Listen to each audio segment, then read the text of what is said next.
الحمدللہ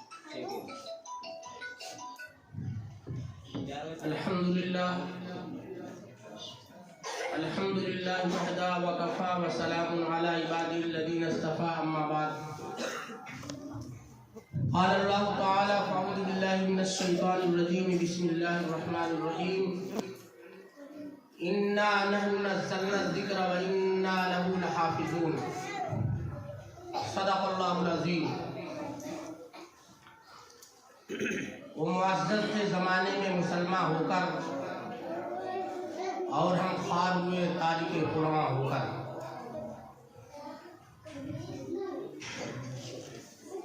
مدرسہ عبداللہ ابن مسعود رضی اللہ تعالیٰ عنہ کے ذمہ دار اور ناظم مولانا مسعود صاحب اور دیگر موقر اساتذہ مہمان نظام، یہ ہم سب کے لیے بڑی سعادت کی بات ہے کہ ایک ایسی محفل میں شرکت کی سعادت مل رہی ہے جو قرآن کریم کی تکمیل پر منعقد کی گئی ہے۔ وہ محفل جس میں قرآن کریم کی تکمیل ہو، اللہ جل شانہ کی رحمتوں کی محفل ہوتی ہے۔ مقدس صحابہ کرام سے یہ منقول ہے کہ جب بھی ان کی تلاوت مکمل ہوتی تھی، قرآن کریم مکمل ہوتا تھا، تو گھر والوں کو جمع فرماتے، دعاؤں کا اہتمام کرتے اور فرماتے کہ اس موقع پر دعائیں قبول ہوتی ہے۔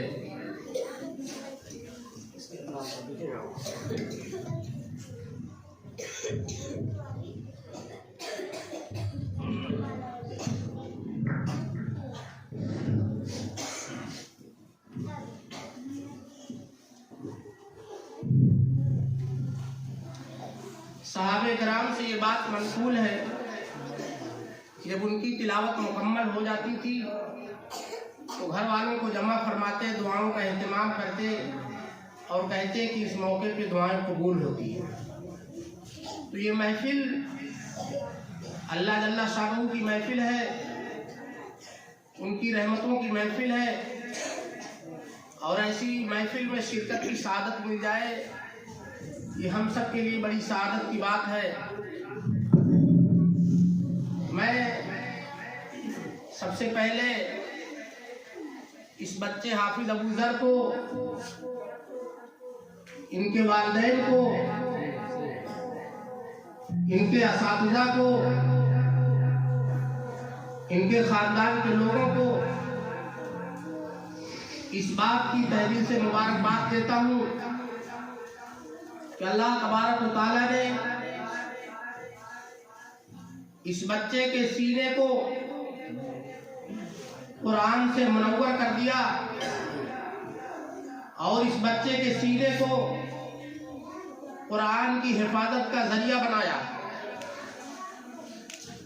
میں نے خطبے میں جو آیت کریمہ تلاوت کی ہے، اس آیت کے اندر اللہ تعالیٰ نے قرآن کی حفاظت کا خود ذمہ لیا ہے۔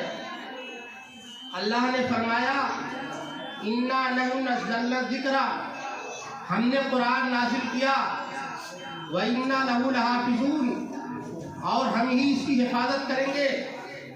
اور حفاظت کس طرح کرائی؟ یہ چھوٹے چھوٹے معصوم بچے، ان کے سینوں کو قرآن کے نور سے منور کر دیا، ان کو یہ سعادت بخشی، گویا کہ اللہ تعالیٰ جو کام اپنے ذمہ لیا تھا، اس کی حفاظت کا ذمہ اللہ نے خود لیا، اور حفاظت کے چھوٹے چھوٹے بچے، امت محمدیہ صلی اللہ علیہ وسلم کے چھوٹے چھوٹے بچوں سے یہ حفاظت کروا رہا ہے۔ یہ ان بچوں کی بڑی سعادت ہے۔ حفاظت کا ذمہ تو اللہ نے لیا تھا اور حفاظت کرتا، لیکن سعادت ان بچوں کی ہے کہ اللہ تعالیٰ ان بچوں سے یہ کام لے رہا ہے۔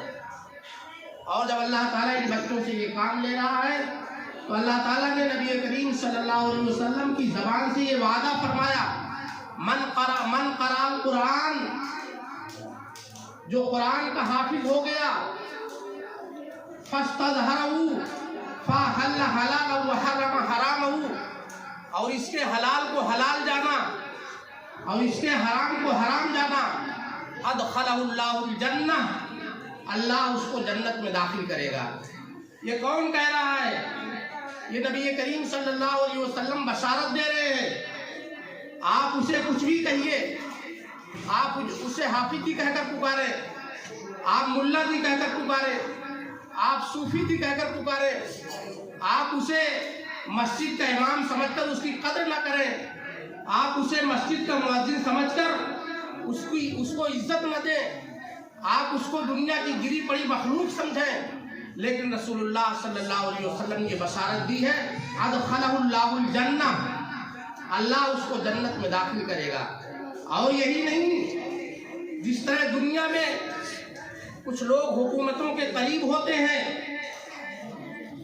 ان کے ایک اشارے پر کام بن جاتا ہے، ایک ٹیلی فون پر ان کی گاڑیاں پار ہو جاتی ہیں، اس طرح یہ حافظ قرآن اللہ تبارک و تعالیٰ کے نزدیک ہے۔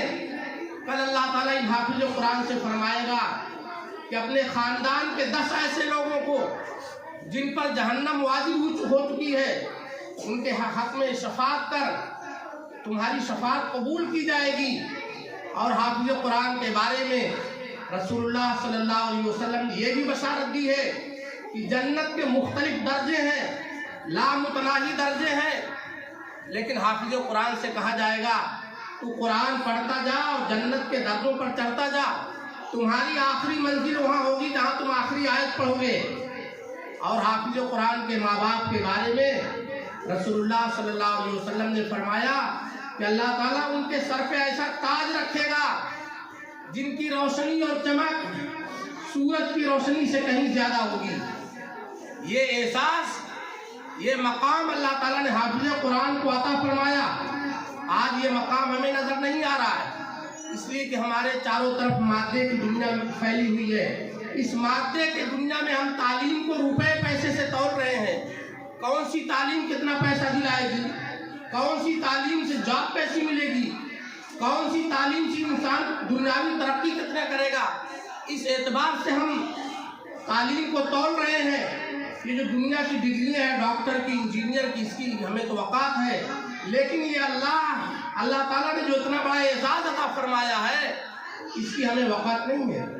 لیکن جس دن یہ آنکھیں بند ہوگی، آخرت کا بازار لگے گا، جہاں روپے پیسے کی کرنسی کام نہیں آئے گی، اعمال کی کرنسی کام آئے گی، وہاں پتہ چلے گا کہ یہ کتنا بڑا اعزاز تھا۔